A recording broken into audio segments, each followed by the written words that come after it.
Now, the thing there was used what was known as albumin to make the photographic paper that would receive the image. And the albumin comes from egg whites. That's what albumin refers to. And it'd be a mixture of egg whites and iodine, something else, that they actually coated the paper, and that was actually what captured the image. And one of the first applications of this new albumin process was to make what is called carte de visite. It's a French name. It was invented by a Frenchman, Desdery. And it took a while for it to catch on, and it only really caught on because of a real quirk.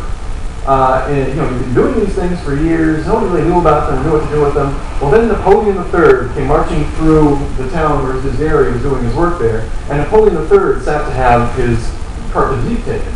Now, the great thing about carte de visites, again, you're using a negative now, so you can reproduce these things in any quantity you want. Well, Desdery goes, hey, people really like these.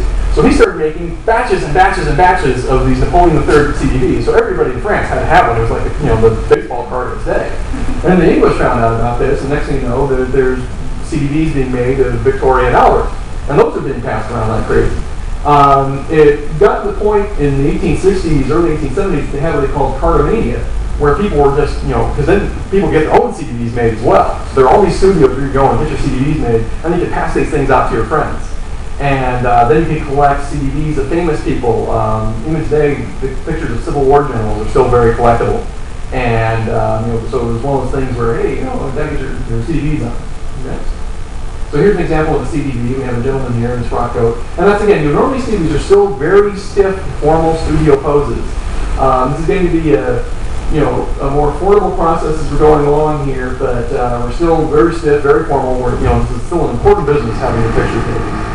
But it can tell you just so much about, you can really see the fit of the clothing there. And that's one of the things that, many of us in this room are Civil War reenactors, and we know that, it's always one of those things, looking for good reproductions. And one of the things, when you look at an individual and see the way the clothes actually fit on them, and where the waistline is, and like on this frock coat there actually has a flare on it, which is something that's so hard to find on a reproduction frock coat for a man today. Most of those things are just made from bathrobes. Next.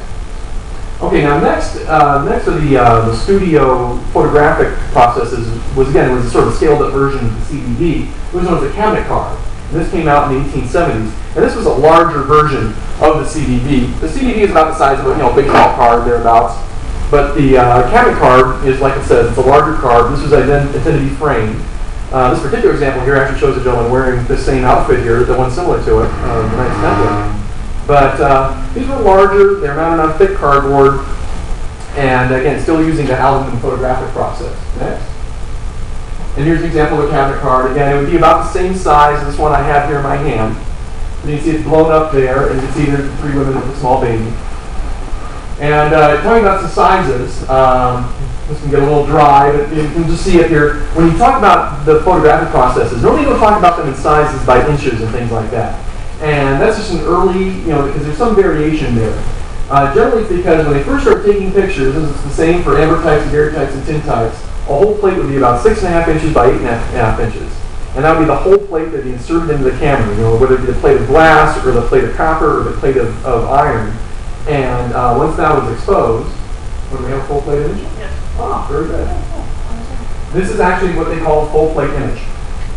So when this was taken, this whole thing would be put in the back of the camera and exposed, and this is the image you got. This is the most expensive. I mean, if you could afford a full plate, it's kind of like photography if you go to, you still do photography at Sears and all that, where you can choose what sizes you want. Yeah, exactly. Well, this would be it. This would be the full plate. This is the big one. And, often you'll see things like this one. It's been very hand-colored. And this woman's cheeks have all been colored in, her face has all been colored in, her jewelry's been picked out in gold. And that's another thing you'll see a lot of in these images is the hand coloring. I'll talk more about that a little later on. Then, yes? Oh, I'm sorry to interrupt, but it's interesting because, like, with the daguerreotypes and the ambrotypes, the whole plates, the holes in the bowls are the same, halves are the same, but then the quarters and on down start to really change in size. You know what it is? Well, it's because, for the ambrotype, it's very difficult to cut glass. Okay, so there's a loss in glass. Yeah. There's a loss in glass there, exactly. Whereas with the daguerreotypes and the tintypes, then it's just sheet metal, and you can just cut those with shears. So, not dramatic differences. Yeah. Yeah, the knife is back to about the same. Yeah. Okay. But you can see, and then there's variation too, and that's kind of why you go by that size, because when you're looking at something saying, okay, is this a whatever, is this a whatever, you just kind of measure it, because especially these, and you'll notice that a lot of the metal ones, like on this one, it has rounded corners, it's very irregularly cut, because this would have just been the photographer back there cutting away with a pair of shears, and that's not exact. And the kind of thing is, it would be intended that you frame this, and when you framed it, nobody would see that the corners were all wacky and everything like that. So this is a half plate. So theoretically, this would be half of what this full plate is. And it actually works out to be fairly close on that. So again, if the photographer was using a 2-lens camera, you can imagine the full plate of metal there, you can actually get 2 of this image. So if you wanted to get 2, so if you do either 1 half plate or 2, 1 full plate, 2 half plates, and then you get down into quarter plates and 6 plates. These 2 right here are examples of 6 plates. That was a very popular size, the 6 plates. Then you get down to the 9ths and the 16th, and then finally at the very bottom you get down to, when we get to the tins, then you even have the gems, which are about a ½ inch by 1 inch. That's a little like postage stamp size that was very popular. And then you have the CDVs. You had what were the images, which are 3½ inches by 2.2 inches. You had one that was a little bit bigger. It was called a trade card. Trade cards.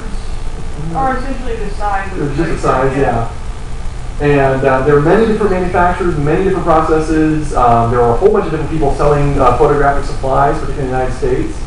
And it was a very competitive market. And that was one of the things that was, once this got going, especially in the United States, it seemed like every town of any size could boast a photographer. And even if your town didn't have a photographer, normally there'd be a traveling photographer that would come through. Yes? Did you say a little while back that when you got to the Takashi and the other, This is the camera card? card, that it was a paper applied to the hard card? Yes. The image is actually taken on a thin sheet of paper which has been coated with the aluminum material Okay. and exposed to light, and then it's been pasted onto the card. So are the sizes that of the paper or of the card? And it's actually on the card itself. Okay. And there is variation. So sometimes you'll see a very small, like a CD, it'll just be a head and shoulder shot on the standard size card. Okay. And other times you'll see one that takes up almost the entire card itself. And it was mainly just whatever the photographer felt like doing. And what's really fun is sometimes you'll even see, especially with the cabinet cards, images that have been recycled. And one that we really liked, it was an 1860s woman. And it was probably, a tintype or an ambrotype that had been photographed and reproduced on a cabinet card and actually blown up in the 1880s, 1890s. So probably by a family member or by the woman herself. But you do see that as well. Sometimes I'll see portraits, painted portraits, which have been photographed and then reproduced on either a CD or a cabinet card. So it was, it was really something that they were learning to have fun with and really, experimenting with. And I mean, it was something that, imagine being able, because, you go back prior to the 1840s, and the only people that could really afford to have their portrait hanging on their home was someone that could commission an artist to do it, and you had to be very wealthy for that. But now you just go into one of these photography studios, in a couple of minutes you walk out and, hey, you got something that's suitable for framing. And, and that's, all these people that we have images of here, I don't think we have any images in the store of anyone that's, more than upper middle class. I mean, certainly nobody that's famous. I mean, unless you come across, something that's always mass-produced, like CDVs of the general or something like that. And those you could, like for the Civil War, I mean, CDVs of the Union generals were cheaper than dirt. I mean, everybody was handing those things around. And then after the Civil War, there's a lot of pictures of Confederate generals that came out. And that's one of the things that you got to kind of watch out for, because a lot of people think, oh, these are Civil War and they're Confederate, they're rare. But the thing is, no, because you had all the reunions and the Veterans Associations after the Civil War. Just because if you could find, Confederate images are very scarce, very collectible. Any kind of military image, especially from the Civil War years, especially if it's a soldier with a weapon. Those things become very valuable, become very collectible. And especially for Confederates in the South, because the South had so little in the way of industrial production. They didn't have there weren't very many people that were even taking tintypes in the South. It was such a new technology. It only came out in the mid to late 1850s. So a lot of Confederate images are still the daguerreotypes, are still the ambrotypes, images on glass. We'll keep moving along. Oh, then we got one more size on here just for the cabinet cards. It's the bigger one like the guy I got here. You've got the smaller one, which is called images, normally in the parlance of collectors, 5½ inches by 4 inches, and then the big, what they call the cards, which are 6½ inches by 4½ inches.